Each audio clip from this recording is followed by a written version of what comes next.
हालेलुया। सर्वशक्तिमान जीवित अनि जिउँदो परमेश्वर पिता, हामी तपाईलाई धन्यवाद दिन्छौँ प्रभु येशू। तपाईले आजको विश्राम दिन तपाई परमेश्वरले दिनुभएको निम्ति परमेश्वर पिता जति पनि बाटोमा आउँदै हुनुहुन्छ पिता, तपाईले सुरक्षाका साथसँग आफ्नो मण्डलीमा आइपुग्नलाई प्रभुजी तपाईले सहायता गर्नुहोस्। हामी तपाईलाई धन्यवाद दिन्छौँ परमेश्वर। जसरी परमेश्वर पिता म लिडिङ गर्ने आफैलाई पनि तपाईँ परमेश्वरले सहायता गर्नुहोस्, जसरी बाजा बजाउने भाइहरूलाई पनि तपाईँले सहायता गर्नुहोस् प्रभु परमेश्वर पिता। तपाईँ पवित्र आत्माद्वारा गाउनलाई प्रत्येकलाई शक्ति सहायता गर्नुहोस् प्रभु। धन्यवाद छ परमेश्वर। परमेश्वर पिता, हामी सुरुदेखि अन्त्यसम्म तपाईँको हातमा राख्दै आशिष माग्छौँ येशू प्रभु उच्च अनि पवित्र नाममा, आमेन।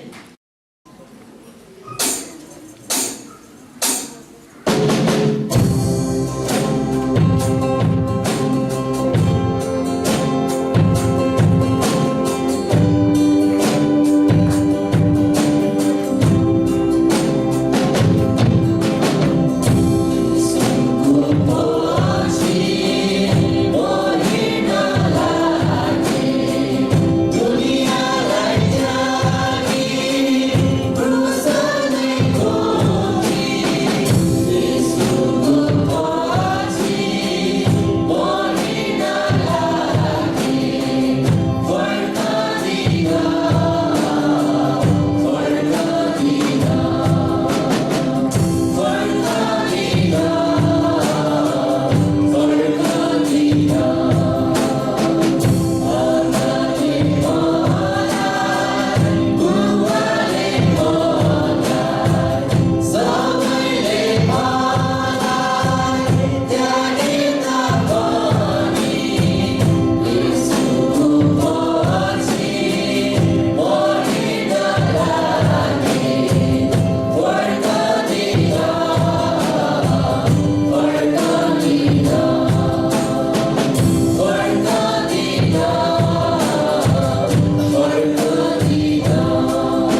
सबैजनालाई जय मसीह। आउनुहोस् हामी बाइबल पाठ गर्नेछौँ यिर्मिया 29 को 1 देखि 14 सम्म। म हामी सबैको निम्ति पाठ गर्नेछु। निर्वासित भएकाहरूलाई यिर्मियाको पत्र। बचेका धर्मगुरुहरू अनि पुजारी अगमवक्ता र सबै मानिसहरू जसलाई नबुकदनेस्सरले यरुशलेमबाट बेबिलोनमा निर्वासित गरेर लगेका थिए, तिनीहरूलाई यिर्मिया अगमवक्ताले पठाएको पत्रका कुरा यिनै हुन्। राजा यहोयाकिन, राजमाता, महलका अधिकृतहरू, यहुदा र यरुशलेमका अगुवाहरू, कारिगर र निपुण कलाकारहरू यरुशलेमबाट निर्वासित भएपछि यो पत्र लेखिएको हो।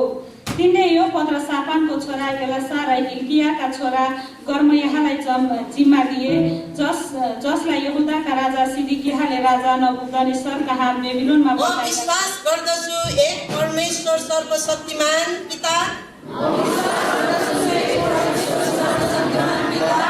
स्वर्ग र पृथ्वी सृष्टि गर्नुहुने माथि अनि उहाँका एकले पुत्र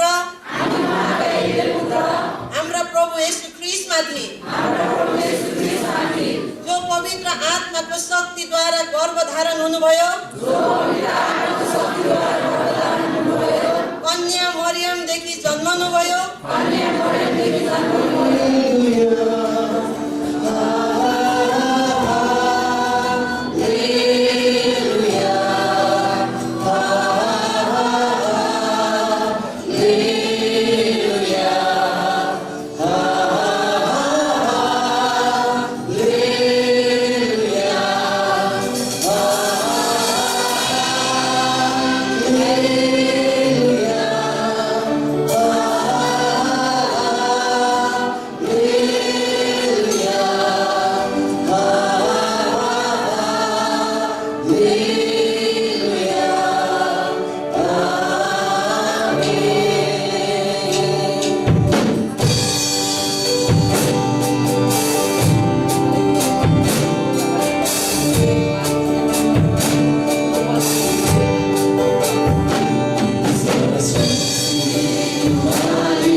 मानिसलाई है नेपालमा पनि।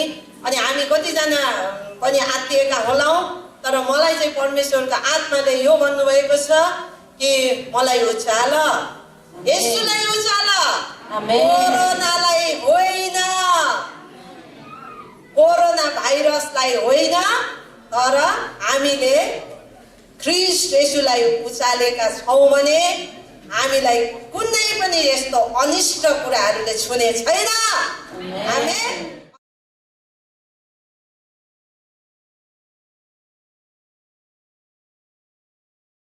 सबैजनालाई जय मसिह। मेरो चाहिँ सानो गवाई छ। म चाहिँ गत 4 हप्ता ठ्याक्कै आउन सकिनँ। अनि म प्रभुसँग प्रार्थना गरिरहेको छु। म चाहिँ भर्याङबाट लडेको थिएँ। अनि मेरो घोडा चाहिँ मर्क्यो अनि म आउन नसकेको कारणले। अनि यो महिनामा चाहिँ म मण्डली आउन नसके पनि हामी प्रार्थना गरिरहेको थियौँ। अनि धेरै कुराहरू, आर्थिक कुराहरू प्रभुले हामीलाई सहायता गर्नुभयो। अनि अन्य जातिबाट चाहिँ हामीलाई एकदमै प्रभुले आशिष दिनुभयो। किनभने सुनदेखि लिएर कपडादेखि लिएर हाम्रो सम्पूर्ण परिवारलाई नै धेरै कुराहरू यसपालि जुटाउनु भयो। म प्रभुलाई धेरै धन्यवाद दिन्छु। आमेन।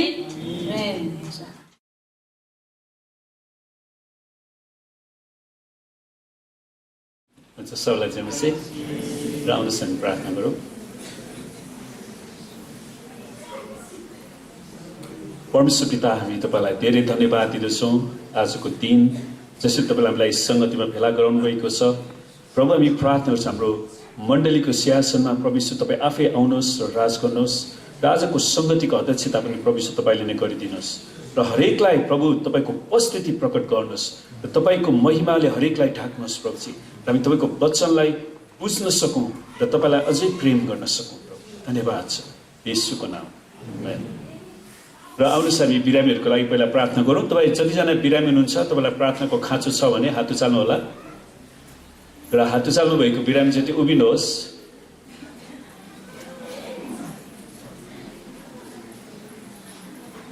र तपाईँलाई जहाँ समस्या छ त्यहाँ आफ्नो हात राख्नुहोस् र अरूले बिरामीतिर हात बढाउनुहोस्। आउनुहोस् हामी प्रार्थना गरौँ। परमेश्वर पिता, हामी प्रार्थना गर्छौँ तपाईँका छोराछोरीको शरीरमा जे जति रोग बिमारहरू, शारीरिक दुर्बलताहरू, शारीरिक अभिलाषाहरू अनि प्रभु शैतानका आक्रमणहरू, तन्त्रमन्त्रका श्रापहरूलाई हामी येशूको नाउँमा निष्क्रिय दिँदछौँ र येशूको कुराको चोटमा ती सबै रोगहरू निको भइसकेको घोषणा गर्छौँ। पवित्र आत्मा तपाईँले येशूको चङ्गाइलाई बगाइदिनुहोस्। प्रत्येकलाई छुनुहोस् प्रभु, पूर्ण चङ्गाइ र छुटकारा ल्याउनुहोस् येशूको नाउँमा। आमेन।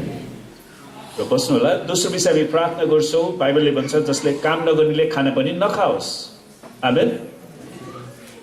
तपाईँ जतिजना काम गरिरहनु भएको छ, तपाईँको अर्थतन्त्रमा, तपाईँको कारोबारमा परमेश्वरको आशिष चाहिन्छ भने हात चाल्नुहोस् र म तपाईँको लागि विशेष प्रार्थना गर्नेछु। प्रभुले हरेकको अर्थतन्त्रलाई प्रशस्त गरिकन आशीर्वाद दिउन्। परमेश्वर पिता, हामी तपाईँलाई धन्यवाद दिन्छौँ यी मेहनती र परिश्रमी हातहरू जसले तपाईँको वचनअनुसार विभिन्न किसिमको व्यवसायमा, रोजगारमा रहेर काम गरिरहनु भएको छ। हामी प्रार्थना गर्छौँ प्रभु, तपाईँको जनको तलबहरूमा तपाईँले बेहिसाब आशिष र उन्नति दिनुहोस्, वृद्धि गराइदिनुहोस्, हरेकको कारोबारको भोल्युमलाई बढाइदिनुहोस्, हरेकको अर्थतन्त्रमा आशिष दिनुहोस्, आर्थिक स्रोतहरूमा तपाईँले आशीर्वाद दिनुहोस्। प्रभु, हामी प्रार्थना गर्छौँ जसरी तपाईँले आशीर्वाद दिनुहुन्छ हरेकलाई दशांश, स्वेच्छाको बेटी, प्रेम बेटी, धन्यवाद बेटीहरू दिनलाई सिकाउनुहोस्। अनि तपाईँका जतिजनाको रुपियाँ पैसाहरू प्रभु फसेको छ त्यसलाई पनि हामी येशूको नाममा उठ्ने आज्ञा दिँदछौँ। तपाईँलाई आशिष दिनुहोस् प्रभु। धन्यवाद छ येशूको नाम। आमेन। हुन्छ, हामी वचनमा जानेछौँ। हामीले समयको सदुपयोगको बारेमा हेरिराखेका छौँ र हामीले गएको समयमा हेरेका थियौँ कि प्रभु येशूले आफ्नो मित्रहरूले दिएको दबावको आधारमा निर्णय बनाउनु भएन। सुन्नुहोस्, मेरो एकजना मित्रले मलाई सल्लाह दिनुभएको थियो। उहाँ चाहिँ नर्वेजियन हो। अनि उहाँले के भन्नुभयो भने जब तपाईँ आफ्नो जीवनको विभिन्न खलबलिएको अवस्थामा हुनुहुन्छ भने त्यतिखेर तपाईँले कहिले पनि एकदमै महत्त्वपूर्ण मुख्य निर्णयहरू बनाउनु हुँदैन। त साथीहरूको दबावमा उसले यो गर ऊ गर भनेको कारणले दबावमा त्यो कुरा गर्नु हुँदैन। अनि हामीले गएको हप्तामा हेरेका थियौँ कि भजन सङ्ग्रह 90 को 12 पद, हाम्रो आयु ठिकसँग गर्न हामीलाई सिकाउनुहोस् र हामीले बुद्धिको हृदय प्राप्त गर्न सकौँ। आमेन। त्यसैले हामीलाई बुद्धि चाहिन्छ। अनि परमेश्वरले हामीलाई दिनुभएको जे जति समयहरू छ त्यो समयलाई कसरी हामी प्रयोग गर्ने त? अनि त्यही क्रममा हामीलाई विभिन्न किसिमको प्रेसरहरू, साथीभाइको प्रेसर, फलानुले त प्रगति गरिसक्यो अब मैले चाहिँ गरेकै छैन, कतिजनालाई फलानुले बिहा गरिसक्यो मेरो त भएकै छैन है। अनि हतार बिहा गर्न पनि आवश्यक छैन। तपाईँले आफ्नो समय लिनुहोस्। आमेन। त्यसैले विशेष गरी परमेश्वरको इच्छाको खोजी चाहिँ एकदमै महत्त्वपूर्ण कुरा। अनि त्यसलाई हामीले हेरेका थियौँ। यसु प्रभुले पनि आफ्ना मित्रहरूले दिएको दबाबको आधारमा उहाँले निर्णय बनाउनु भएन, उहाँ सेवकाई गरिरहनु भएको थियो, उहाँको परमेश्वर पितासँग सम्बन्ध थियो। अनि उहाँले जहिले पनि परमेश्वरसँग प्रार्थना गर्नुभयो। अनि हिजो मैले एकजना यहुदी दाईको गवाई सुनिरहेको थिएँ कि उहाँ कसरी प्रभु येशूमा आउनुभन्दा अगाडि उहाँले एकदमै डरलाग्दो दुर्घटनामा जानु पर्यो। अनि पछि जब प्रभु येशूले उहाँलाई दर्शन दिनुभयो, स्वर्गीय दर्शन उहाँले पाउनुभयो, अनि त्यसपछि उहाँले थाहा गर्नुभयो कि यहुदी रबाईहरूले झुटो शिक्षा सभाघरमा सिकाइराखेका रहेछन्। अनि उहाँले फेरि बाइबलमा भेटाउनुहुन्छ कसरी प्रभुमा विश्वास गर्ने भन्ने विषयमा। अनि त्यतिखेर उहाँका कति साथीभाइहरूको जुन गलत प्रभाव थियो नि, अनि उहाँले त्यसलाई हटाउनु भयो। उनीहरूको दबावद्वारा उहाँले निर्णय बनाउनु भएन, उहाँले येशू ख्रीष्टसित उहाँको भएको व्यक्तिगत सम्बन्धको आधारमा उहाँले निर्णय बनाउनु भयो। आमेन। त्यसैले मान्छेहरूले गलत निर्णय बनाउनको लागि तपाईँलाई उक्साउन आइराखेका हुन्छन्। कतिजना हामीले राम्रो मान्छे भन्ठानेकाहरूबाट पनि उक्साउन आइराखेका हुन्छन्। अनि ती कुराहरूमा हामी होसियार गर्नुपर्छ। अनि कतिवटा कुराहरूमा चाहिँ परमेश्वरले हामीलाई दिनुभएको हाम्रो नेपाली कल्चर पनि राम्रो कुरा छ है। हाम्रो नेपाली कल्चरमा हामी जहिले पनि जय मसी भन्छौँ नि, हो, हात मिलाएर। अनि यो कल्चर नै राम्रो जस्तो लाग्यो मलाई। अहिले संसारभरि हात नमिलाउनु भनिरहेछ है। त्यो हात मिलाउनु सट्टा मन मिलाउनुहोस् न। आमेन। अरे सुन्नुहोस्, हामी क्रिस्चियन हौँ भन्दैमा हामी थोरै जीवन जिउन सक्दैनौँ। हाम्रो हात सरसफाइ राम्रो गर्नुपर्छ। अनि विशेष गरी भाइरसहरू टोयलेटमा बस्छन्। तपाईँले टोयलेट गइसकेपछि राम्रोसँग पानी हाल्ने, हार्पिक गरेर सफा सुग्घर गर्नुहोस्, आछीहरू राम्रोसँग धुनुहोस्। आमेन। अनि तपाईँ कतिचोटि नुहाउन मन लाग्छ नुहाउनुहोस्। अनि तपाईँले आफूलाई स्वस्थ राख्नुहोस्। अनि मान्छेको प्रेसरमा नगर्नुहोस् कुनै पनि कुरा। परमेश्वरले हामीलाई स्वस्थ राख्न चाहनुहुन्छ। आमेन। प्रभु येशू ख्रीष्टले त्यो मित्रले दिएको आधारमा गर्नु भएन। अनि हामीले त्यो विषयमा हेरेका थियौँ कि कसरी लाजरसको मृत्यु हुँदाखेरि वा बिरामी पर्दाखेरि तिनीहरूले प्रभु जसलाई तपाईँ माया गर्नुहुन्छ तिनी बिरामी छन्, तर त्यो सुनेर येशूले के भन्नुभयो, यो बिरामीले मृत्युमा पुर्याउँदैन, तर यो परमेश्वरको महिमाको निम्ति हो, ताकि यसद्वारा परमेश्वरको पुत्रको महिमा होस्। प्रभु येशू ख्रीष्टको एकदमै प्रेम गर्ने मित्र बिरामी पर्दाखेरि पनि उनीहरूको कुराले उहाँ प्रभावित बन्नु भएन, किनकि उहाँको परमेश्वर पितासितको कनेक्सन थियो। त्यो सम्बन्धले त्यो के हुनेछ, के गर्नेछ, कसरी गर्ने भन्ने कुरा प्रभुलाई पहिले थाहा थियो। त्यसैले हतार एकदमै तछाड मछाड गरेर उहाँ जानु भएन। उहाँले त्यो प्रेसरमा, त्यो दबावमा जानु भएन। अनि येशू ख्रीष्टले सबै मानव जातिलाई प्रेम गर्नुहुन्छ, तर मरियम, मार्था, लाजरस उहाँका विशेष मित्रहरू थिए। अनि परमेश्वरको कुरामा केन्द्रित भएर उहाँले तिनीहरूसँग नजिकको सम्बन्ध विकास गर्नुभएको थियो। हेर्नुहोस् है, परमेश्वरको वचनको आधारमा मात्रै उहाँले नजिकको सम्बन्ध विकास गर्नुभयो। अब आज धेरै मान्छेहरूको नजिकको सम्बन्धले खराब सम्बन्धमा जान सक्छ है। तपाईँले सम्बन्ध विकास गर्दाखेरि परमेश्वरको वचनको आधारमा विकास गर्नु भएन भने पछि त्यही साथीभाइहरू चाहिँ शत्रु बन्न पुग्छ। कहिलेकाहीँ मैले पहिलादेखि यो बारेमा अनुसन्धान गरिरहेको छु। तपाईँले कहिले नचिनेको मान्छे चिन्नुभयो, केही समय एकदमै नजिकको मित्र पनि बन्नुभयो, अनि त्यसपछि तपाईँ शत्रु बन्नुभयो। यो भएको छ तपाईँलाई हो? किनकि हामीले हाम्रो सम्बन्धहरू परमेश्वरको वचनको आधारमा नबनाएको कारणले हामीहरू पछि शत्रु बन्न पुग्छौँ।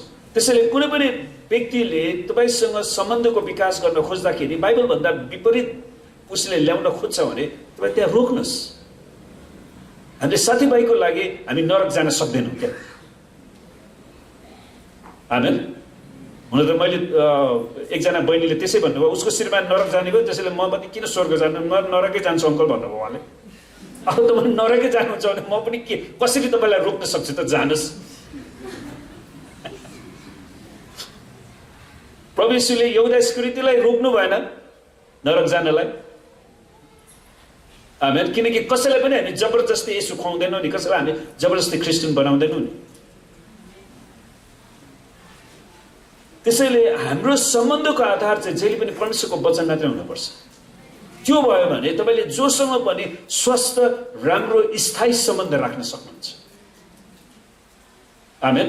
अनि जो मान्छेले वचन अनुसार वचनको विपरीत सम्बन्ध गरिरहेछ तपाईँले उसलाई सच्याउन पनि सक्नुहुन्छ, उसलाई बचाउन सक्नुहुन्छ। हामी त्यो मित्रलाई गुमाउन चाहँदैनौँ, तर मित्रको कारण हामी नरक पनि जान सक्दैनौँ। आमेन। अनि प्रभु यीशु ख्रीष्टले त्यो एकदमै कुरा ल्याउनु, किनकि एक मित्रले सधैँ प्रेम गर्छ भनेको उसलाई के त, उसले त्यो मानिसलाई नरकमा जानबाट रोक्छ, उसलाई परमेश्वरको वचनबाट चेतावनी दिन्छ। त्यो व्यक्तिले परमेश्वरको वचन विपरीत बोल्दाखेरि तपाईँको कुरा मिलेन उसले भन्छ, अनि भन्नु पनि पर्छ। आमेन।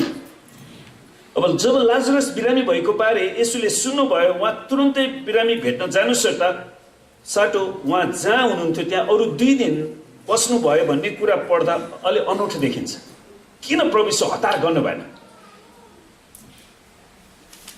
हामी विचार गर्दछौँ कि उहाँले यर्दन पारी जे गर्दै हुनुहुन्थ्यो त्यसलाई छाडेर तुरुन्तै बिरामी भेट्न बेथानियामा आउनु पर्ने हो नि, तर उहाँ जानु भएन। के कुराले अड्क्यो त? उहाँले टाढेबाट प्रार्थना गरेर लाजरसलाई निको पार्नु पनि त सक्नुहुन्थ्यो नि। ल ठिकै छ, म प्रार्थना गरिदिइहाल्छु। उहाँले त्यो पनि गर्नु भएन। तर उहाँले आफ्नो नजिकका मित्रहरूको दबावमा परेर निर्णय बनाउनु भएन। सेवकाईमा यी एकदमै महत्त्वपूर्ण कुराहरू, कहिलेकाहीँ हामीले देखेको एकदमै महत्त्वपूर्ण समयहरू वा कामहरू परमेश्वरले त्यसलाई पर्खिन पनि लगाउन सक्नुहुन्छ। हामी हतारमा गर्नु पर्दैन, बरु उहाँले परमेश्वरको उद्देश्यहरूमा आधारित भएर निर्णय बनाउनु भयो। त सुन्नुहोस्, हाम्रो आदर्श, हाम्रो मोडेल, हाम्रो नमुना, हाम्रो हिरो प्रभु येशू हुनुहुन्छ। आमेन। त्यसै कारणले हामीले उहाँको शैलीलाई सिकिराखेका छौँ, किनकि हामी उहाँबाट सिक्न चाहन्छौँ। अनि परमेश्वरलाई धन्यवाद होस्, मत्ती मर्कुस लुका योहन्नालाई उहाँहरूले आफ्नो आफ्नो दृष्टिकोणबाट सुसमाचारलाई लेख्नुभयो। अहिले 3D भन्ने एउटा सुन्नु भएको छ? 3D मा विभिन्न एङ्गलबाट फोटो खिचिन्छ नि। वास्तवमा यसुको चाहिँ 3D होइन 4D जस्तो लाग्यो। 4वटा दृष्टिकोणबाट यसुलाई प्रस्तुत गर्ने प्रयास गरिएको छ। अनि त्यो चाहिँ हाम्रो लागि एकदमै महत्त्वपूर्ण आशिषको कुरा हो। त यसको अर्थ यो पनि होइन कि हामीले बुद्धिमान क्रिस्चियन मित्रहरूको सल्लाह लिनु हुँदैन। सुनस्, म प्रभुलाई धन्यवाद दिन्छु हाम्रो भरत भाइको लागि। हाम्रो अघिल्लो मिसन ट्रिपमा म कटारीमा बिहा दिन जाँदै गर्दाखेरि प्रभुले उहाँलाई यस्तोसँग बोल्नुभयो कि उहाँले मलाई फोन गर्नु, म बिहान जानै लागिसकेको थियो झट्टै कटारी। उहाँले फोन गर्नु, अङ्कल तपाईँसँग जाने को मान्छे छ? मसँग को पनि छैन। अनि उहाँले मसँग जान त सन्तलाल दाई जान खोज्नु भएको थियो, तर हामीले त्यो बेलामा यो भत्केको त्यो सिँढीहरू बनाउँदै थियौँ। अनि सन्तलाल दाईले उहाँले कुर्नु पर्ने थियो। अनि प्रभुले उहाँलाई बोल्नुभयो कि मैले भने उहाँलाई, भाइ सन्तलाल दाई जाने इच्छा गर्नुभएको थियो, तर त्यहाँ कुर्ने मान्छे नै छैन। अनि प्रभुले उहाँलाई यो बोल्नुभयो कि अङ्कल म त्यो कुर्छु, म हेर्छु, सन्तलाल दाईलाई जानुहोस्, पठाइदिनुहोस्। अनि उहाँलाई अनि मैले फोन गरेँ, उहाँ आउनुभयो, भरत भाइले यहाँ सबै हेरिदिनु भयो। अनि वास्तवमा त्यो वचन चाहिँ परमेश्वरबाट बोलिएको थियो क्या खास, किनकि त्यो यात्रामा मैले धेरै दुःख भोग्नु पर्यो। अनि प्रभुलाई धन्यवाद होस्, मेरो सिट पछाडि कमसेकम अन्य भाषामा प्रार्थना गर्ने मान्छे त थियो। मैले भन्दा दाइ त अन्य भाषामा प्रार्थना गर्नुहोस् है। अनि उहाँ पछाडि प्रार्थना गर्नुभयो, तर मेरो मोटरसाइकलमा त्यो खै त्यो सोती हालेर पनि नहुँदो रहेछ। त्यो लिक्विड झरेको झरे, फेरि 500-600 बाटोमा हाल्यो, फेरि गयो, फेरि त्यो पोखिहाल्यो क्या। लास्टमा झन्डै ठिक ठाउँमा गएर त्यो टायर फेर्ने ठाउँमा गएर हामी पुग्यौँ, प्रभुलाई धन्यवाद होस्। अनि त्यहाँ 2-3 घन्टा हामी पर्खिनै पर्यो। अनि दाइसँग पनि अलिकति पैसा रहेछ, अनि मैले प्रार्थना गरेँ, एकजना परमेश्वरको दासले पनि अलिकति पैसा पठाइदिनु भयो। अनि टायर फेरेर फेरि रात परिसकेको थियो।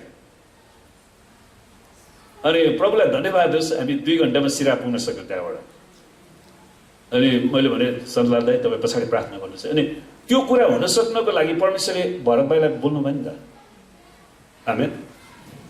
त्यसैले कहिलेकाहीँ परमेश्वरले तपाईँलाई त्यो बोल्नलाई उत्तेजित पार्नुहुन्छ भने तपाईँले बोल्नुपर्छ। अनि परमेश्वरले जोगाउनुहुन्छ। त्यसैले हामीलाई बुद्धिमान होइन, परमेश्वरका जनहरूले दिएको त्यो सल्लाहलाई हामीले लिनुपर्छ। आमेन। किनकि उहाँले हामीलाई विभिन्न परिस्थितिबाट बचाउनको लागि त्यो कुरा दिन्छ। अनि बाइबलले पनि भन्छ 1 भन्दा 2 असल हो। आमेन। त्यसैले हाम्रो यात्रामा पनि 2 जना जानु एकदमै महत्त्वपूर्ण कुरा। त्यसैले परमेश्वरले हामीलाई यस्ता मित्रहरू दिनुहुन्छ जसको कारण हामीले नदेखेका गल्तीहरू उनीहरूले देखाइदिन सकुन्।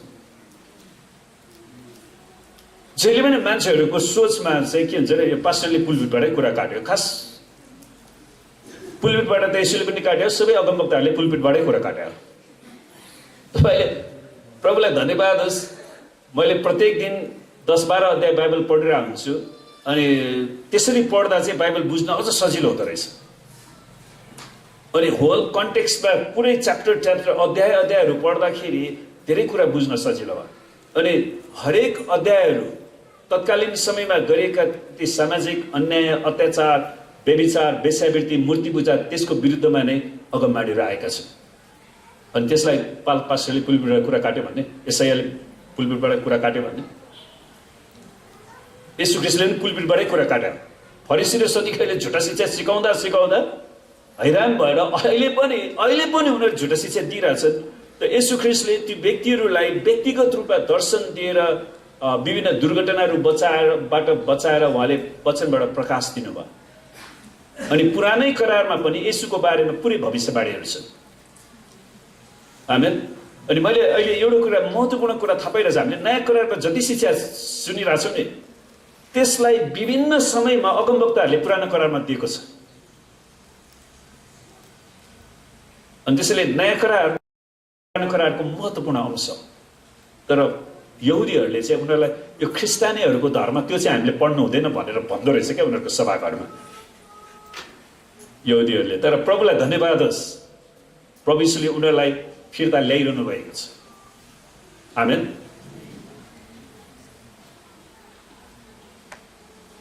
त्यसैले परमेश्वरले हामीलाई यस्ता मित्रहरू दिनुहुन्छ जसको कारण हामीले नदेखेका गल्तीहरू उनीहरूले देखाइदिन सकुन् र त्यसैले त्यसलाई सच्याएर प्रभुको वचनमा आफूलाई अगाडि बढाउनु पर्छ। आमेन। र परमेश्वरको इच्छा पूरा गर्ने क्रममा हाम्रो निर्णय अचुक हुनुपर्छ, त्यो नचुक्ने। किनकि हामी परमेश्वरको इच्छा पूरा गर्न चाहन्छौँ, कुनै मान्छेको इच्छा पूरा गर्न चाहँदैनौँ। कहिलेकाहीँ तपाईँसितको संगति वा मित्रता नगुमाउनको निम्ति मानिसहरूले तपाईँलाई परमेश्वरको इच्छा विपरीत सरसल्लाह दिन सक्छन्। परमेश्वरको इच्छा विपरीत पनि सरसल्लाह दिइराखेका हुन्छन्। तर कुनै पनि मित्रता परमेश्वरको वचनको आधारमा हामीले राख्ने हो भने हामीले खराब मित्रहरू समयमै हटाउनेछौँ।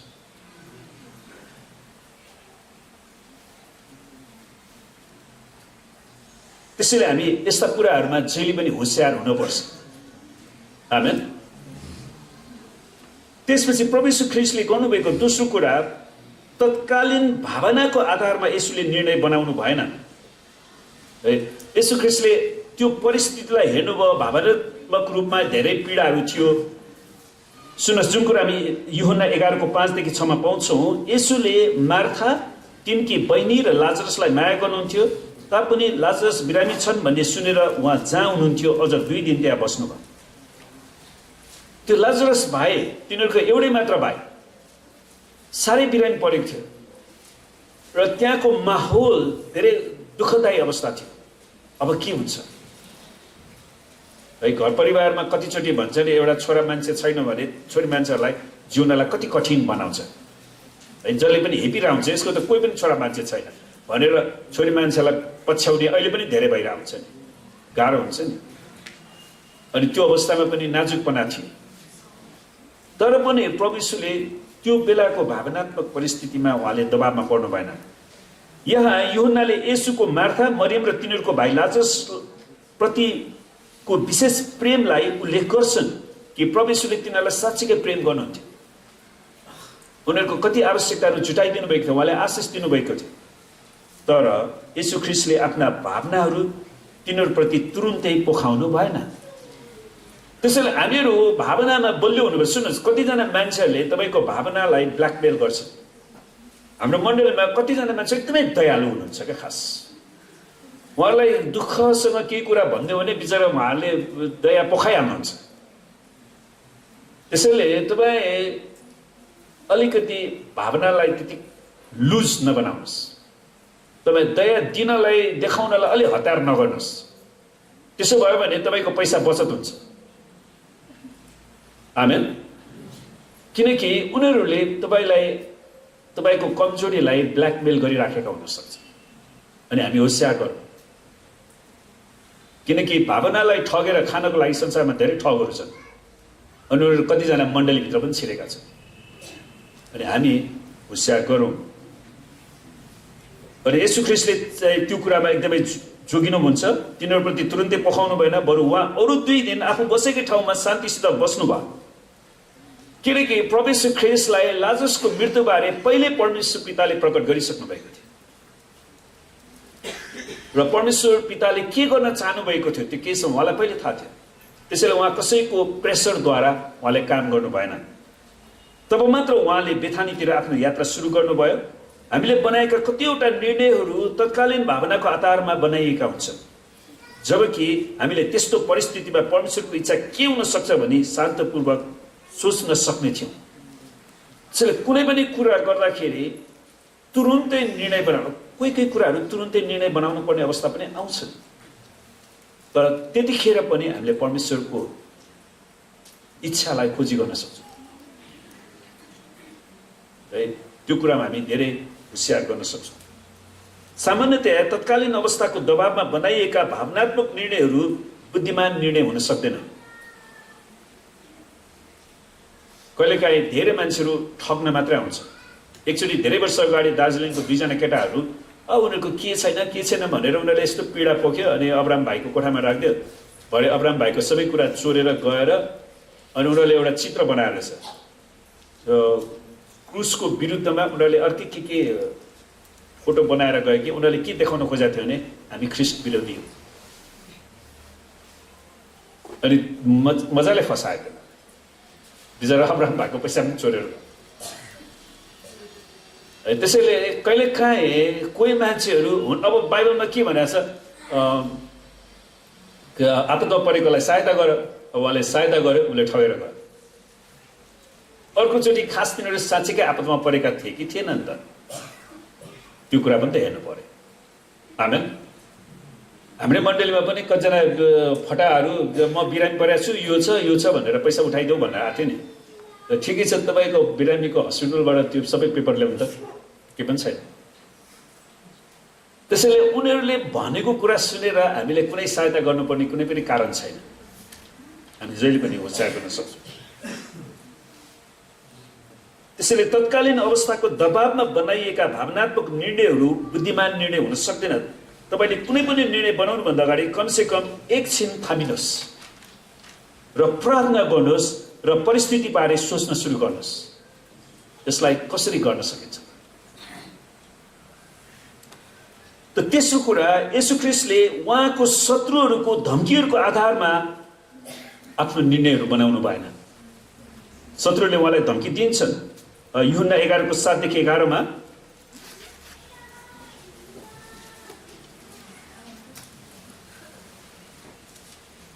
यूहन्ना 11 को 7 देखि 11 मा त्यसपछि उहाँले चेलाहरूलाई भन्नुभयो लौ अब हामी फेरि यहुदिया फर्केर जाउँ चेलाहरूले उहाँलाई भने रब्बी भर्खरै मात्र यहुदीहरूले तपाईँलाई ढुङ्गाले हान्न खोजेथे र के फेरि तपाईँ त्यहीँ जानुहुन्छ येशूले जवाफ दिनुभयो के दिनमा 12 घण्टा हुँदैनन् र तिनमा हिँडुल गर्नलाई ठेस लाग्दैन, किनभने तिनले त्यस संसारको ज्योति देख्दछन्, यस संसारको ज्योति देख्दछन्। तर राति हिँडुल गर्नलाई ठेस लाग्छ, किनभने त्यस मान्छेमा उज्यालो हुँदैन। त्यसपछि उहाँले तिनीहरूलाई भन्नुभयो, हाम्रा मित्र लाजरस निन्द्रामा परेका छन्, तर तिनलाई निन्द्राबाट बिउजाउन म त्यहाँ जान्छु। त प्रभु यीशु ख्रीष्टले कसैको डर धम्कीबाट उहाँले सेवकाई गर्नु भएन है। जब येशूले चेलाहरूलाई भन्नुभयो, ल बाबा हामी फेरि यहुदियामा फर्केर जाउँ, त चेलाहरूको प्रतिक्रिया के थियो त? रब्बी, भर्खरै मात्र यहुदीहरूले तपाईँलाई ढुङ्गाले हान्न खोजेथे र के फेरि तपाईँ त्यहीँ जानुहुन्छ?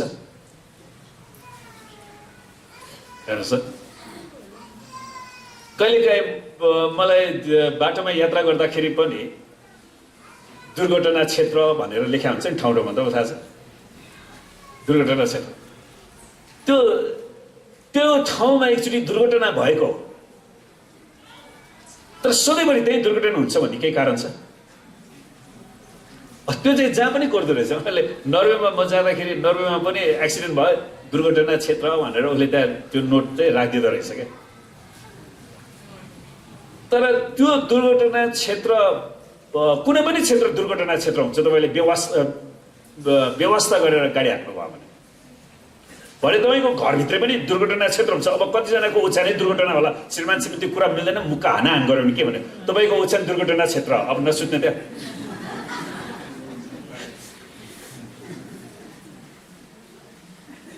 भन्नुहोस् त है, विभिन्न कुराहरू। अब हस्पिटल जहिले पनि दुर्घटना क्षेत्र हो। अब डक्टरको सानो मिस्टेकले मान्छेको ज्यान जान्छ, अब हस्पिटल नजाने दुर्घटना क्षेत्र है। त्यसैले ती सबै कुरा जे भए तापनि हामी बाहिरको वातावरण पनि हेर्छौँ, तर हामी परमेश्वरमा भरोसा राख्छौँ। आमेन। हामी परमेश्वरको उद्देश्यलाई खोजी गर्छौँ।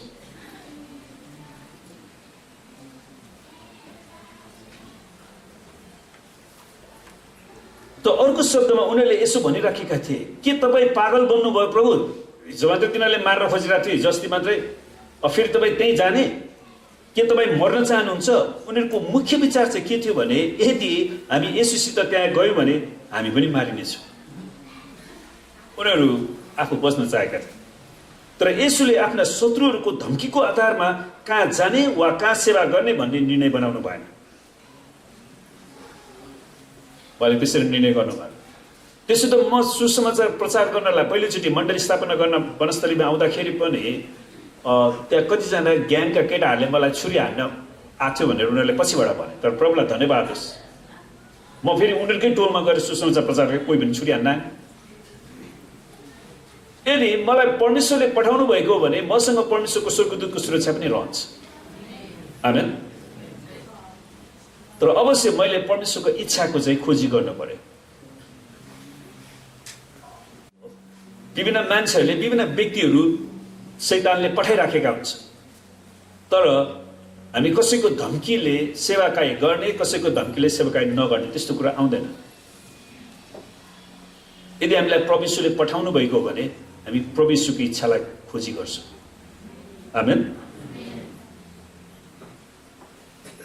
तर येशूले आफ्ना शत्रुहरूको धम्कीको आधारमा कहाँ जाने वा कहाँ सेवा गर्ने भन्ने निर्णय बनाउनु भएन। लुकाले पनि लेख्छन्, त्यसै बेला कोही फरिसीहरूले उहाँलाई आएर भन्छन्, यहाँबाट निस्केर जानुहोस्, किनभने हेरोदले तपाईँलाई मार्न चाहन्छ। फरिसीहरूले पनि येशूलाई डर देखाउँछ, हेरोदले तपाईँलाई मार्न खोजेको छ है, तपाईँ यहाँबाट भाग्नुहोस्, यहाँ सेवाकाई नगर्नु। खास त्यो फरिसीलाई सायद चिन्ता के थियो भने उसको सभाघरमा मान्छेहरू उसको सभाघरबाट पनि बगेर फेरि येशूको पछि लाग्ला, हाम्रो सभाघरमा भेटी पनि नउठ्ला भनेर येशूलाई अनेक थरी कुरा भनेर त्यहाँबाट पठाइदियो भने हरेक त्यसको पछाडि विभिन्न रहस्यहरू छ। अनि उहाँले तिनीहरूलाई भन्नुभयो, गएर त्यस स्याललाई भन्। प्रभुले हेर्नु चाहिँ यहाँनिर हेरोदलाई स्याल भन्नुभयो, गएर त्यस स्याललाई भन्, हेर आज र भोलि म भूतहरू धपाउँछु र निको पार्ने काम गर्छु, अनि तेस्रो दिन चाहिँ मेरो कार्य पुरा हुनेछ। उहाँले उहाँको बलिदानको बारे कुरा गरेर, त्यसैले मेरो सेवाकाई गर्ने जुन समय छ त्यो बेलासम्म म गरिरहन्छु, जबसम्म म क्रुसमा जाँदैन। आमेन। लुका 13 को 31 देखि 32 मा उहाँका शत्रुहरूको डर बिना नै उहाँले परमेश्वरको इच्छा पूरा गर्नुभयो, किनकि उहाँ परमेश्वरको इच्छा पूरा गर्नको लागि पृथ्वीमा आउनु भएको थियो। तापनि कहिलेकाहीँ उचित सावधानी अपनाउनु पर्ने अवस्था पनि आउन सक्छ है। हामीले उचित सावधानी अपनाउनु पर्छ र कहिलेकाहीँ जीवन बचाउनको निम्ति वा ज्यान बचाउनको निम्ति त्यस परिस्थितिबाट भाग्नु पर्ने अवस्था पनि आउन सक्छ। जुन कुरा प्रेरित 9:29 देखि 30 मा हामी पाउँछौँ। अनि धेरै दिन बितेपछि यहुदीहरूले तिनलाई मार्ने षड्यन्त्र रचे, तर तिनीहरूको षड्यन्त्र साउललाई थाहा भयो है। उनीहरू तिनलाई मार्न रात दिन सहरका ढोकाहरूमा ढुकेर बस्थे। साउलले सुसमाचार प्रचार गर्दाखेरि, जो पछि पावल बनेका थिए। तर तिनका चेलाहरूले तिनलाई राति नै डालोमा हाली पर्खालबाट ओह्रालिदिए। प्रेरित 9:23 देखि 25 मा है।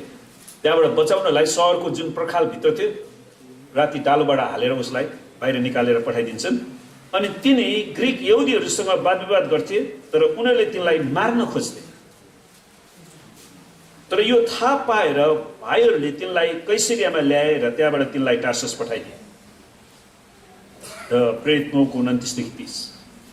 अनि यो कुरा पढ्दै गर्दाखेरि मलाई एउटा याद हुन्छ कि म सिन्धुपाल्चोकमा के भन्ने नाम छ त्यो ठुलो पाखर म जाँदाखेरि सुसमाचार प्रचार गर्न जाँदाखेरि मेरो एउटा साथी थियो। अनि त्यतिखेर त्यो त्यहाँको तामाङ दाईहरू चाहिँ पुरै जाड लगाएर रहेछ क्यारे, पुरै बाँसको त्यो पनि बोकेर हिँड्दा थियो। मैले यसोको बारेमा अलिकति भन्दा त बाँसले अब सबैले मलाई पिट्ने भयो, घेरा लगाएर। अनि मलाई के पनि डर पनि भएन, म भर्खर जवान केटा थिएँ। अनि मेरो जो साथी थियो उसले फेरि कुनै के कुरा भन्दै सबैजना चुप लाग्यो क्या फेरि।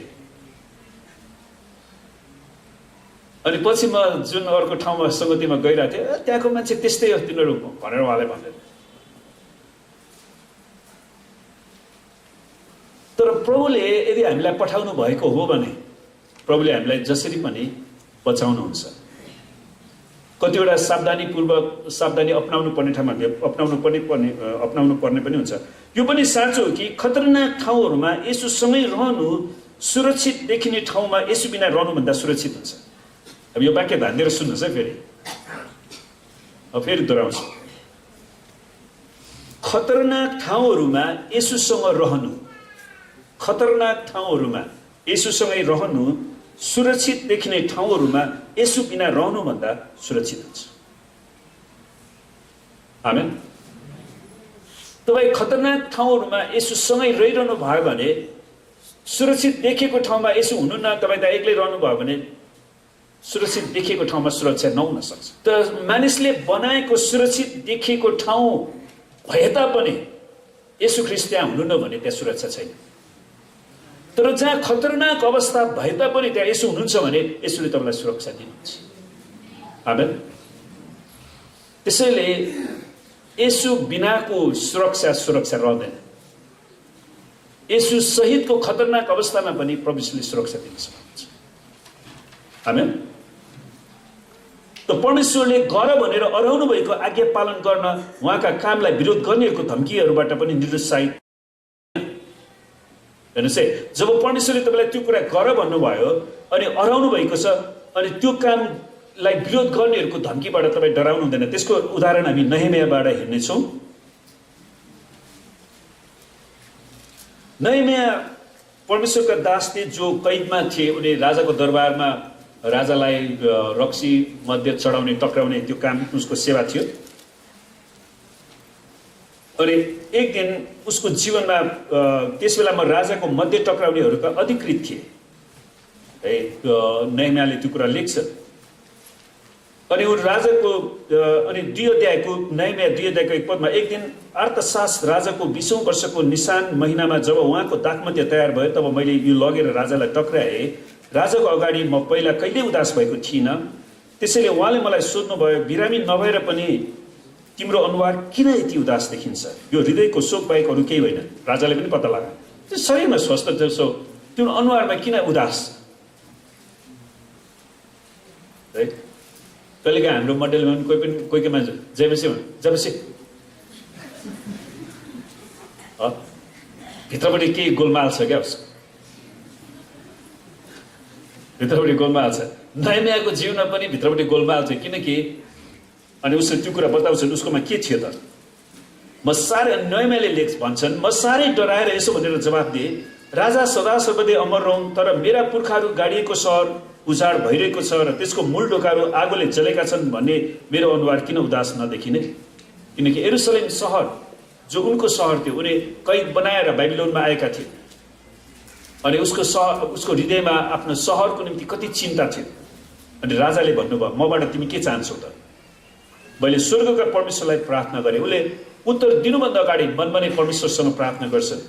अनि मैले राजालाई यो जवाफ दिएँ, हजुरलाई असल लागे र म हजुरको निगाह पात्र भएको छु भने मेरा पुर्खाहरू गाडिएको सहरलाई पुनर्निर्माण गर्न मलाई यहुदामा पठाइ बक्सियोस्। अनि त्यसपछि राजाले उसलाई सोचे, आफ्नै पत्नी रानी पनि साथमा बसेका राजाले मलाई सोध्नुभयो, यात्रालाई कति समय लाग्ला र तिमीले कहिले फर्कन सक्छौ। मलाई जान दिन राजा राजी हुनुभएकोले मैले समय निर्धारण गरेँ। अनि तब मैले राजालाई यो पनि भने, हजुरलाई असल लागे युफ्रेटिस पारीको प्रान्तका राज्यपालहरूलाई यहुदाका मेरो यात्रामा मेरो सुरक्षा गरियोस् भन्ने आज्ञापत्र दिइबक्सियोस्। त्यसले राजाबाट नै उसले त्यो सिफारिस पत्र सुरक्षा पत्र माग गर्छन्। मन्दिरसित गाँसिएको गढीका मूलढोकाहरू, सहरका पर्खाल र म बस्ने घरका निम्ति सत्तरीहरू बनाउन मलाई काठपात जुटाइदिउन् भनी हजुरको शाही वनका रेखदेख गर्ने मानिस आसापलाई आदेश दिएर मलाई एउटा पत्र दिइबक्सियोस्। त्यसैले त्यो निर्माणको लागि चाहिने काठपात पनि शाही वन राजाको सुरक्षामा रहेको वनबाट काठ उपलब्ध होस् भनेर उनले ती कुराहरू माग्छन्। किनभने राजाले मेरो बिन्ती मन्जुर गर्नुभयो, किनभने मेरो परमेश्वरको कृपालु हात ममाथि रहेको थियो। अनि यसरी उनी यरुशलेमको पुनर्निर्माण गर्नको लागि, यरुशलेम सहर त्यहाँको मन्दिरलाई पुनर्निर्माण गर्नको लागि परमेश्वरले उसलाई त्यो हृदयमा त्यो एउटा बोझ दिनुभयो। उसले राजासँग प्रार्थना गरे, माग गरे, राजाले उसलाई त्यो कुरा सबै सहुलियत दिनुभयो, अधिकार पत्र दिनुभयो। अनि त्यसपछि उनी जान्छन्। तपाईँले घरमा पढ्नुहोस् नहेमियाको पत्र, तर हामी 4 अध्यायबाट हेर्नेछौँ। अनि जब उनी यरुशलेममा आइपुग्छन् बाबिलोनदेखि यात्रा गरेर, अनि उनीहरूले पुनर्निर्माण गर्न लाग्दाखेरि त्यहाँ परमेश्वरका विरोधीहरूले परमेश्वरको मन्दिर नबनोस् भनेर सबै किसिमको रणनीति उनीहरूले अपनाउँछन्। अनि त्यो कुरा हामी पाउँछौँ 4 अध्यायको 1 पदमा, जब हामीले पर्खालको पुनर्निर्माण गरिरहेका कुरा सनबलतले सुने तब उनी साह्रै क्रोधित भए। सनबलत यहुदी विरोधी थिए। उनी यरुशलेमको मन्दिर निर्माण भएको चाहन्थेन। अनि जहिले पनि हामी देख्छौँ त्यस्ता व्यक्तिहरू मण्डलीमा, मण्डली फुटाउन चाहनेहरू, मण्डली भत्काउन चाहने व्यक्तिहरू, परमेश्वरको भवनलाई नष्ट पार्न चाहने व्यक्तिहरू जहिले पनि हुन्छन्।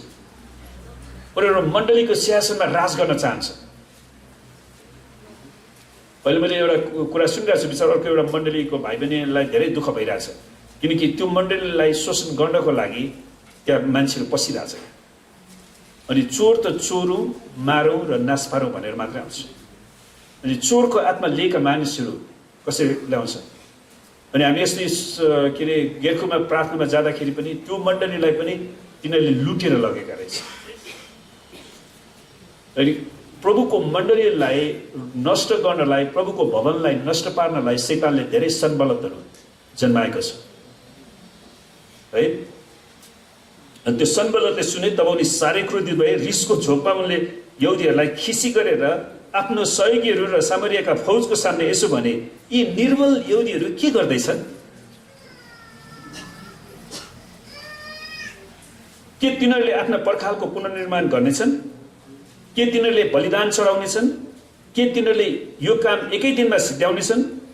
कसिङ्गरका थुप्रोबाट ती जलिसकेका ढुङ्गाहरू के तिनीहरूले पुनर्जीवित पार्न सक्छन् र?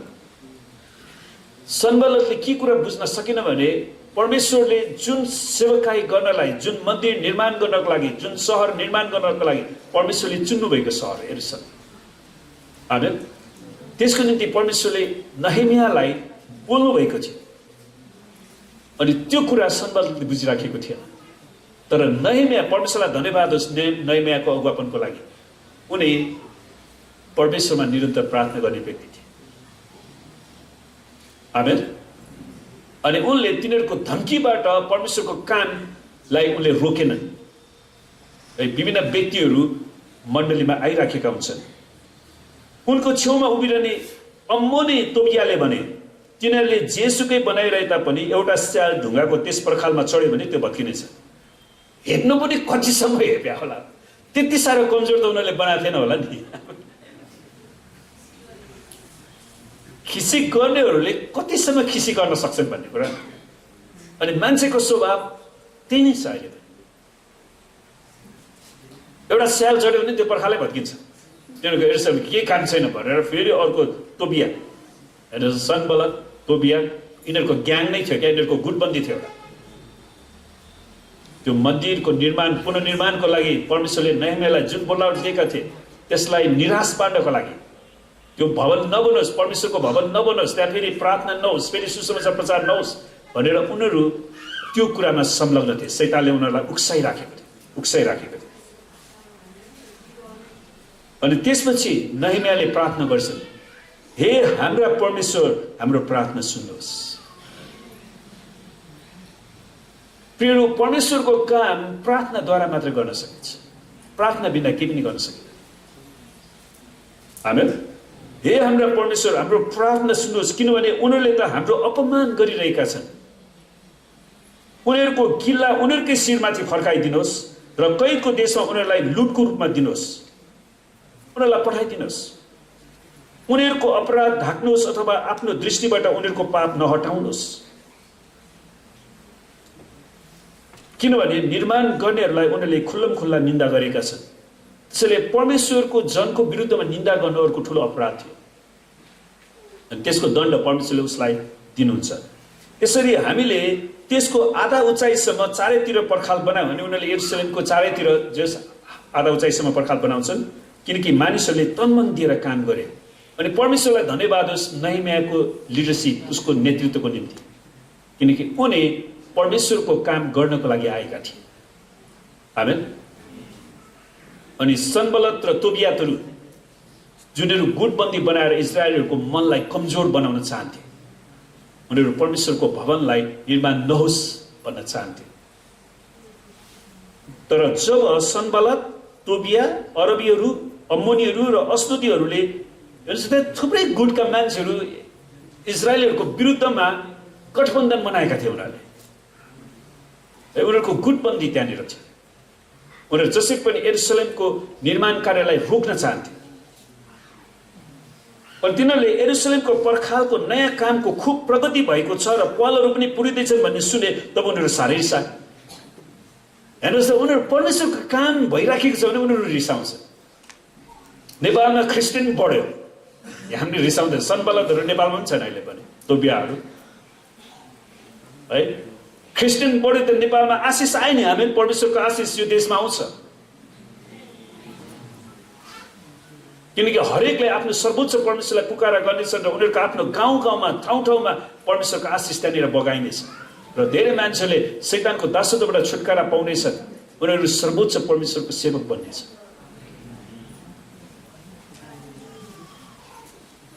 अनि तिनीहरू सबै आएर यरुसलेमलाई आक्रमण गरी खलबल पार्न भेला हुन मतो गरे। हेर्नुहोस् उनीहरूले अब कसरी हुन्छ त्यो यरुसलेमलाई भत्काउने, कसरी हुन्छ मण्डललाई भत्काउने, फुटाउने। अनि उनीहरू यता गयो उता गयो, तिनीहरूले भेटाए। सनबलतले तोबियालाई भेटाउँछ, तोबियाले अरबीहरूलाई भेटाउँछ, अरबीले अम्मोनीहरूलाई भेटाउँछ, अम्मोनीहरूले अस्दोदीहरूलाई। अनि उनीहरूको एउटा जमात ग्याङ्स्टर्स है, परमेश्वरको कामको विरुद्धको ग्याङ्स्टर्स, उनीहरू त्यहाँनिर तयार हुन्छ, खडा हुन्छ। उनीहरूले त्यसै मत गर्छन्। तर परमेश्वरलाई धन्यवाद होस्, त्यस्तो नाजुक अवस्थामा परिस्थितिमा पनि तिनीहरूको षड्यन्त्र, तिनीहरूको धम्की प्राप्त कति पनि विचलित भएनन् नेहेमिया। स्वर्गमा गएपछि नेहेमियालाई म धेरै धन्यवाद दिन्छु। नेहेमिया तपाईँलाई धेरै धन्यवाद, किनकि हामीले यो मण्डली निर्माण गर्दाखेरि पनि त्यस्तै अनुभव गरेका थियौँ, भोगेका थियौँ। आमेन। यसैले यो इजरा र नेहेमिया मेरो लागि एकदमै जीवित उदाहरण।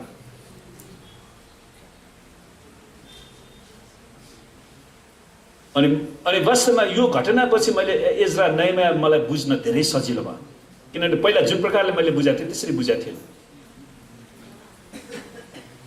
तर हामीले हाम्रो परमेश्वरसित प्रार्थना गर्यौँ, हाम्रो परमेश्वरको प्रार्थना गऱ्यौँ भने चाहिँ मैले इङ्ग्लिसमा हेरेको, हाम्रो परमेश्वरसित प्रार्थना गऱ्यौँ र रात दिन उनीहरूको विरुद्धमा पहरा राख्यौँ। हामीले परमेश्वरसित प्रार्थना गऱ्यौँ। आमेन। किनकि हामीले परमेश्वरमा भरोसा राख्यौँ, परमेश्वरसँग रोयौँ, परमेश्वरसँग करायौँ, अनि परमेश्वरले आफ्नो सुरक्षा राखिदिनु भयो र उहाँले यरुशलेमको मन्दिर निर्माण हुनको लागि सहायता गर्नुभयो, आफ्नो मण्डलीलाई उहाँले बनाउनु भयो। अनि यसै बीचमा यहुदियाका मानिसहरूले भने मजदुरहरूको बल घट्दै जाँदैछ र कसिङहरू थुप्रै छन्। अब विभिन्न मान्छेहरूले त्यहाँनिर खैला बेला पनि मचाइरहेछ नि त, अनि मजदुरहरूको मन पनि अलिकति निराश बनाइरहेको थिए। अनि कसिङहरू थुप्रै थिए। अब बनाउँदाखेरि काठपात, ढुङ्गा, माटो ती सबै त्यहाँनिर अब सरसफाइको काम बाँकी थियो। अनि हामी आफैले कहिले यस प्रकारको पुनर्निर्माण गर्न सक्ने छैनौँ। अनि उनीहरूमा एक किसिमको निराशा पनि आइराखेको थियो। कहिले चाहिँ सिधाउने काम कति धेरै छ। हाम्रा विरोधीहरूले पनि भने तिनीहरूले चाल पाउन वा देख्न अघि नै हामी तिनीहरूमाथि जाइ लागेर तिनीहरूलाई मारिदिनेछौँ र यस कामलाई खत्तम पारिदिनेछौँ। अनि परमेश्वरको कामको विरुद्धमा जहिले पनि शैतानले विभिन्न व्यक्तिहरूलाई सङ्गठित रूपमा तोबिया र सनबलतहरूलाई त्यसलाई उठाउँछ, अरबीहरू। तब उनीहरूको बिचमा बस्ने यहुदीहरू आएर तिनीहरूले हामीलाई 10औं पल्ट यसो भनेर चेताउने थिएछ, 10औं पल्ट चेताउने। तर परमेश्वरलाई धन्यवाद होस्, हरेकचोटि चेताउने आउँदा नहिम्या परमेश्वरसँग घोडा टेक्थे। आमेन। किनकि सेवकाई, कुनै पनि सेवकाई प्रार्थनाको जगमा मात्रै बसालिन सक्छ।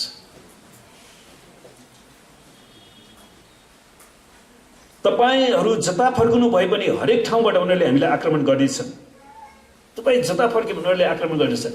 उनीहरूले बिर्सेका थिए कि परमेश्वरको स्वर्गदूतले विगतमा कति ठुलो सुरक्षा दिएको थियो इजरायलीहरूलाई। उनीहरूले त्यो कुरा बिर्सिराखेका थिए।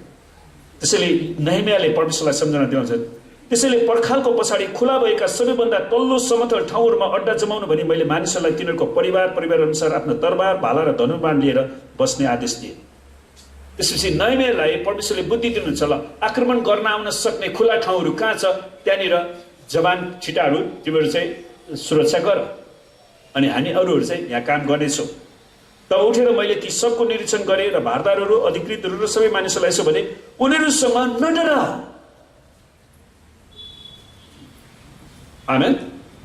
यो शक्तिशाली प्रचार थियो, उनीहरूसँग नडराऊ, किनकि परमेश्वर हामीसँग हुनुहुन्छ। महान र भययोग्य परमप्रभुको सम्झना गर। त्यसैले सेवकाईमा प्रियहरू, जब हामी खतरनाक परिस्थितिबाट हाम्रा शत्रुहरूले हामीलाई चारैतिर घेरिराखेका हुन्छन्, हामीले हाम्रो सृष्टिकर्ता परमेश्वरको सम्झना गर्छौँ, येशू ख्रीष्टको सम्झना गर्छौँ। उहाँले हाम्रो सुरक्षाको लागि आफ्नो स्वर्गदूत खटाउनुहुन्छ र आफ्ना दाजुभाइ, छोराछोरीहरू, पत्नीहरू र घरहरूको निम्ति युद्ध गर, आफ्नो परिवारलाई बचाउनको निम्ति युद्ध गर।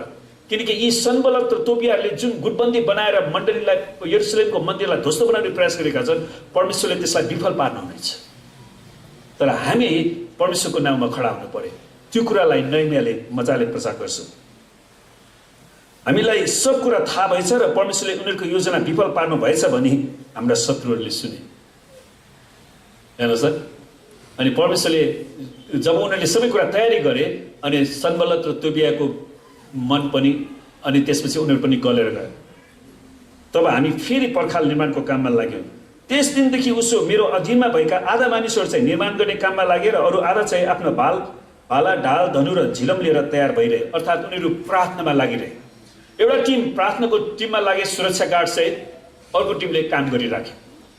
त्यसैले प्रियहरू, मण्डलीमा प्रार्थनाको टिम एकदमै चाहिन्छ, जसले यो मण्डलीको आत्मिक सुरक्षा गर्छ। आमेन। अनि प्रार्थना नगर्ने व्यक्तिसँग हामीले कुनै पनि सम्बन्ध राख्नै हुँदैन। जोसँग प्रार्थना छैन उसँग परमेश्वरको उपस्थिति छैन।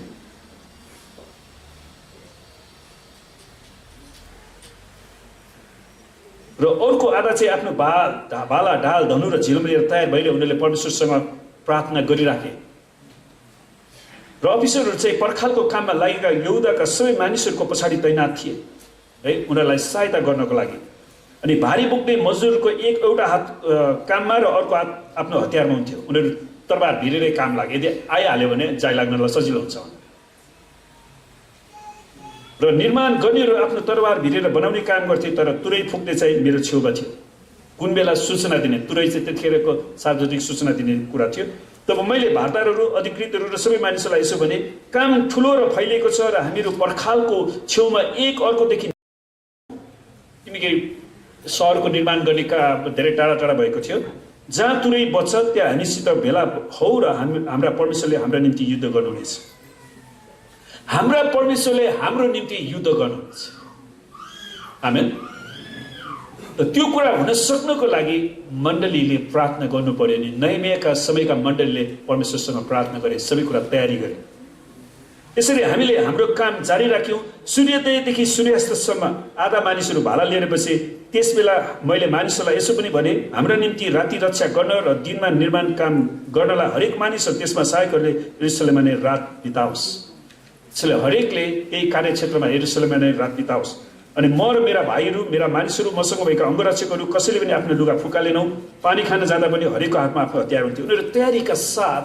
उनीहरूले त्यो सेवकाईको काम पुरा गरे त्यसपछि हामी 6 अध्यायमा जान्छौँ विरोधीहरूको षड्यन्त्र मैले पर्खालको पुनर्निर्माण गरिसकेको र त्यसमा एउटै पनि पाल नरहेको खबर सनबलत तोबिया र अरबी गेसेम र हाम्रा अरू बाँकी शत्रुको कानमा पुग्यो उनीहरूले रोक्न सकेन उनीहरूले काम निरन्तर गरे परमेश्वरलाई धन्यवाद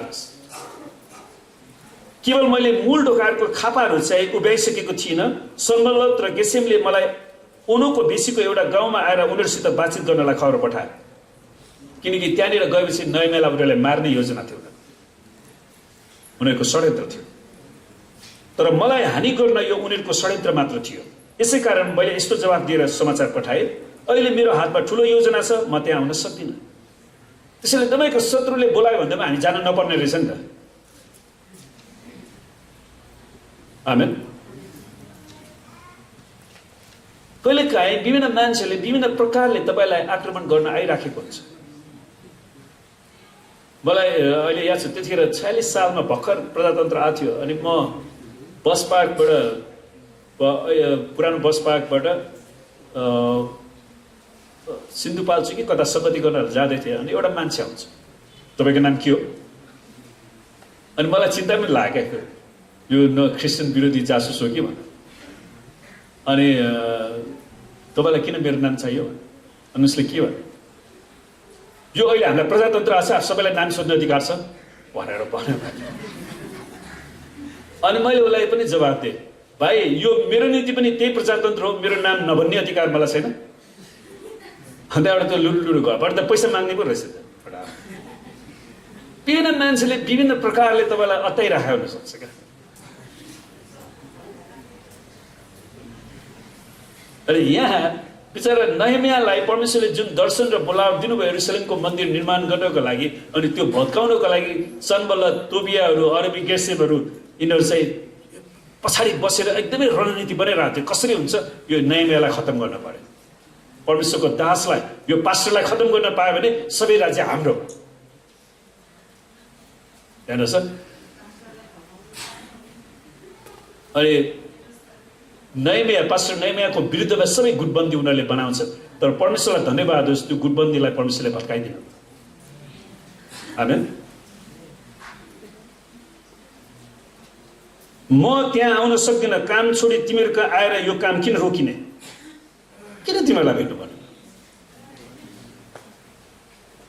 उनीहरूले मलाई 4 पल्ट यस्तै खबर पठाए हेर्नुहोस् 4 पल्ट र हरेक पल्ट मैले उनीहरूलाई त्यस्तै जवाब दिएँ अनि परमेश्वरलाई धन्यवाद होस् नहमियाको साहसको लागि 5औं पल्ट हेर्नुहोस् है फेरि 5औं पल्ट सनबलतले आफ्नो सहायकसित त्यस्तै किसिमको खबर पठाए त्यो समाचारमा खुला पत्र लिएर मका आयो त्यसमा यस्तो लेखिएको थियो जातिहरूका बीचमा यस्तो कुरा फैलिएको छ र यस कुरालाई गेसेमले पनि पुष्टि गर्छन् यो अरबी गेसेम र कि तिमी र यहुदीहरूले विद्रोहको षड्यन्त्र रच्दैछौ यसकारण त तिमीहरूले पर्खाल पुनर्निर्माण गरिरहेका छौ अनि यस्तो पनि सुनिँदैछ कि तिमी आफै चाहिँ राजा हुन लागेका छौ र तिमीले आफ्नो विषयमा यरुसलेममा यही घोषणा गर्न अगमवक्ताहरू नियुक्त गरेका छौ यहुदामा राजा छन् महाराजाले निश्चय नै यो कुरा सुन्नुहुनेछ यसैले झट्टै यस विषयमा कुरा गर्न आऊ र हामी कुरा गरौँ महाराजा भनेको बेबिलोनको राजाले महाराजले यो कुरा सुनेछ तर मैले यस्तो जवाफ पठाएँ तिमीले दोष लगाएको कुनै पनि कुरो साँचो छैन यी सबै मनगढन्ती कुरा हुन्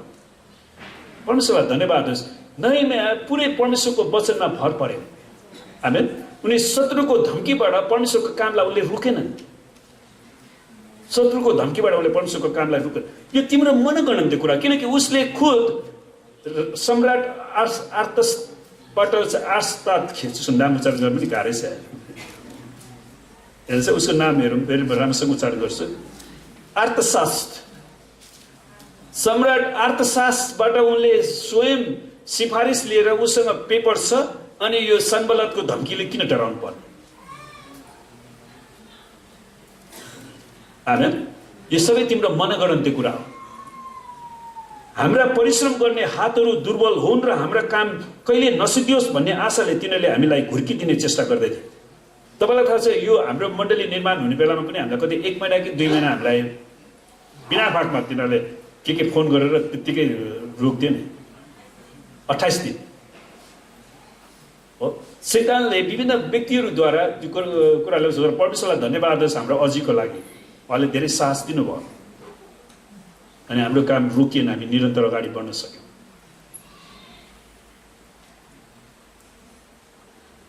हाम्रो काम कहिले नसिद्धियोस् भन्ने आशाले तिनीहरूले हामीलाई घुर्किदिने चेष्टा गर्दै थिए, तर मैले प्रार्थना गरेँ। सुन्नुहोस्, तर मैले प्रार्थना गरेँ। हेर्नुहोस् त, हरेक कुरा प्रार्थनाद्वारा गरिएको थियो, तर मैले प्रार्थना गरेँ। अनि आज मण्डलीमा कतिजना प्रार्थना टिमको विरुद्धमा बोल्न उनीहरू रोक्दैन, किनकि उनीहरू प्रार्थना नै गर्दैन, आफू नै प्रार्थना गर्दैन, अनि उनीहरूको जीवनमा परमेश्वरको आशिष पनि छैन, अनि उनीहरू गुटबन्दी राजनीति गरेर मात्रै हिँड्न चाहन्छ। तर नहिम्याले प्रार्थना गरे, तर मैले प्रार्थना गरेँ, अब हे परमेश्वर मेरो हात बलियो पार्नुहोस्, मेरो हात बलियो पार्नुहोस्। आमेन। एक दिन म दलयाका छोरा महेतबेलका नाति समयकको घरमा गए। तिनी आफ्नो भित्रै बन्द गरिएका थिए। तिनले भने हामी परमेश्वरको भवनभित्र उहाँको मन्दिरभित्र ढोकाहरू थुनेर भेट गरौँ। फेरि अर्को षड्यन्त्र उसले राख्छ, किनभने उनीहरू तपाईँलाई मार्न आउँदैछन्, उनीहरू तपाईँलाई मार्न राति आउँदैछन्। तर मैले भने के म जस्तो मानिस भाग्नु र? के म जस्तो मानिस बाँच्नलाई मन्दिरमा जानु र? म जान्न। मलाई यस्तो प्रकाश भयो कि परमेश्वरले तिनीहरूलाई पठाउनु भएको होइन रहेछ, तर मेरो हानि गर्न तिनले अगमबाणी गएका रहेछन्। एन्सर झुटा गमवक्ताहरू। अहिले नेपालमा नि थुप्रै मान्छेहरू है म स्वर्ग गएँ भन्दै युट्युबमा पनि तपाईँ सुन्नुहुन्छ। तपाईँलाई मण्डलीमा गएर चाहिने नचाहिने अगमबाणी बोल्दै मण्डलीलाई कब्जा गर्ने, मान्छेहरूको सुनचाँदी लिने, पैसा धुत्ने, कोही प्रार्थना गएद्वारा मोबाइल धुत्ने, त्यो सबै बिजनेस धन्दा गरिरहेछ। कोही सेवकाईको नाउँमा पैसा धुत्ने, है यी सबै कुराहरू उनीहरूले गरिराखेका छन्। अनि हामी होसियार गरौँ। अनि किनकि यो शैतानबाट पठाएको थियो। अनि हाम्रो पास्टर नयामियाले यो कुरालाई राम्रोसँग बुझे। सनबलत र तोबियाले तिनलाई यी कुरा भन्न भाडामा लिएका थिए, पैसा खाएर अगमबाणी बोल।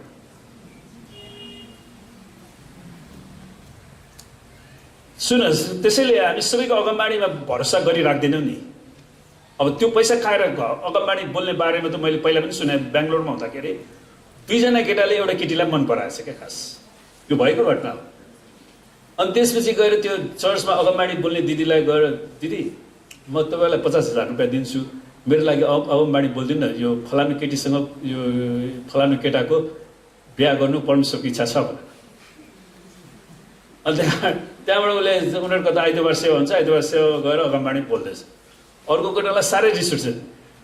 उसले मन पराइराखेको केटी फेरि अर्कोले अगमबाणी भन्नु, उसको पालो त्यो अगम ऊ पनि गएर फेरि उसले अलिक धेरै पैसा लिएर गएछ क्या। अब थाहा भइहाल्छ नि मान्छे है।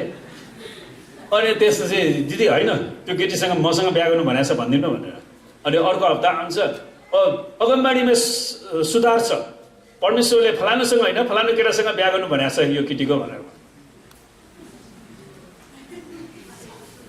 विचार गर्नुहोस्, सनबलतले कतिजना अगमवक्तालाई भाडामा, त्यो नक्कली नामदारी अगमवक्तालाई भाडामा लिएर पास्टर नहमियालाई निराश पार्ने प्रयास गरिराखेका थिए।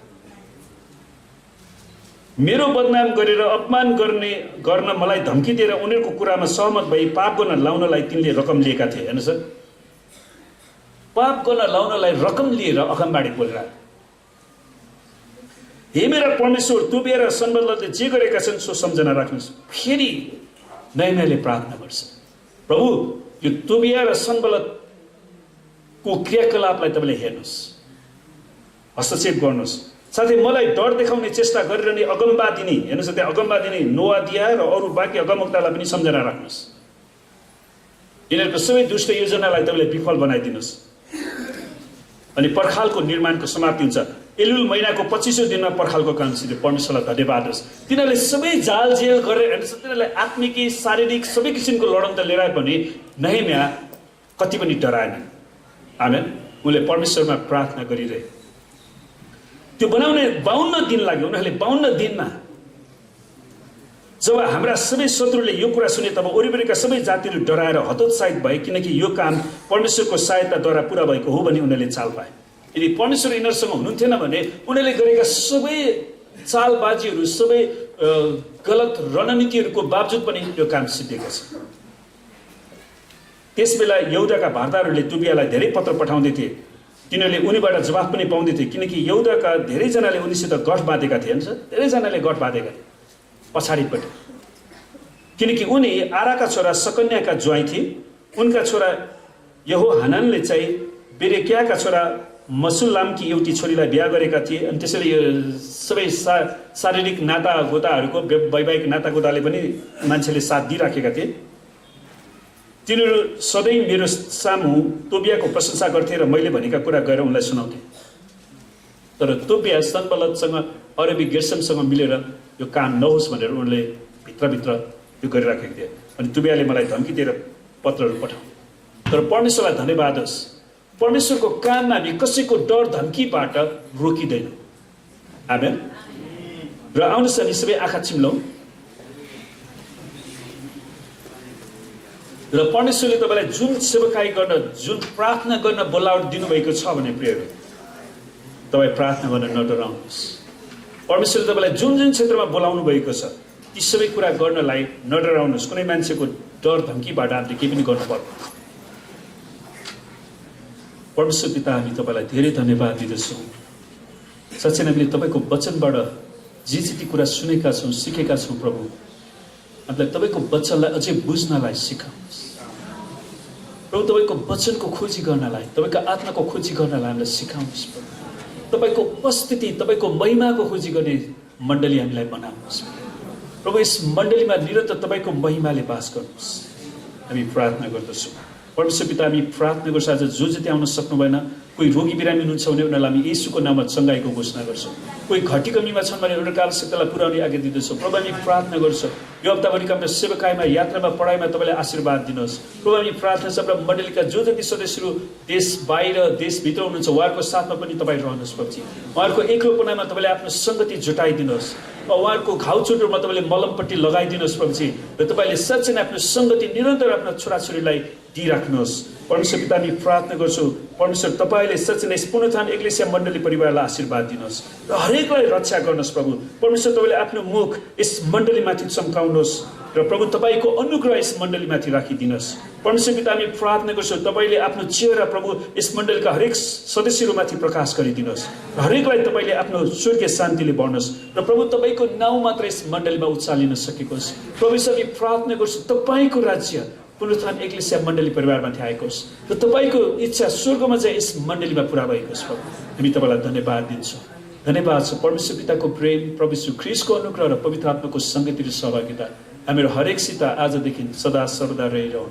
येशूको नाम आमेन। सल्लाह